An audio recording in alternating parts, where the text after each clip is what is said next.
বিশ্ব স্বাস্থ্য দিবস উপলক্ষে কেন্দ্রীয় শহীদ মিনার থেকে বের করা হয় বর্ণাঢ্য র্যালি। অংশ নেন প্রধানমন্ত্রীর রাজনৈতিক ও শিল্প বিষয়ক উপদেষ্টা রুহুল কবির রিজভী। সচেতনতা বাড়াতে এই আয়োজনে ছিলেন চিকিৎসকরাও।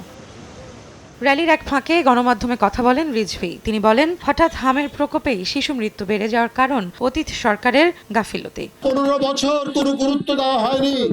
অন্তর্বর্তী সরকারের সময়ও কিছুটা অথর্বতার কারণে সুনজর দেওয়া হয়নি। বর্তমান জনগণের দ্বারা নির্বাচিত সরকারকে অতি দ্রুত এই হাম মোকাবেলায় কাজ করতে হবে।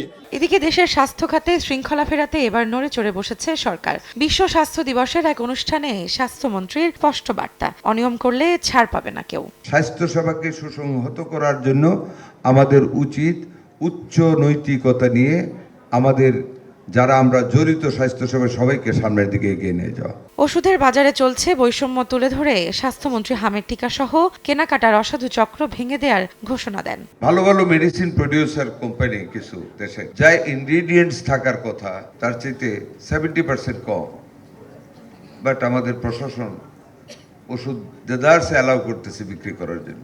আবার দুই একটা ওষুধ কোম্পানি ভালো মানের ওষুধ তৈরি করতেছে, এভরিথিং ইজ ওকে, তাকে আটকিয়ে রাখা হচ্ছে। আচ্ছা, what is the purpose behind it? চেষ্টা করতেছি ঠিক করার জন্য। স্বাস্থ্যমন্ত্রী আবারও বললেন, গত 5 বছরে টিকাদান কর্মসূচির ঘাটতি বর্তমান সংকটের মূল কারণ। যে ক্রাইসিসটা তারা টিকা সংগ্রহের সৃষ্টি করে গিয়েছে, যাও ছিল তাও দিতে ব্যর্থ হয়েছে 2020-এর পরে, যার কারণে মিজেলসটা মহামারী আকারে দেখা দিয়েছিল। আমরা কিন্তু জিনিসটাকে স্ট্রিমলাইন করতে পেরেছি। পরিকল্পনা বাস্তবায়নের মাধ্যমেই দেশের চিকিৎসা সেবার মান পাল্টে দেওয়ার প্রত্যয় নীতি নির্ধারকদের। আমরা 5 তারিখ থেকে কিন্তু রৌনক নিয়ন্তা, সময় সংবাদ, ঢাকা।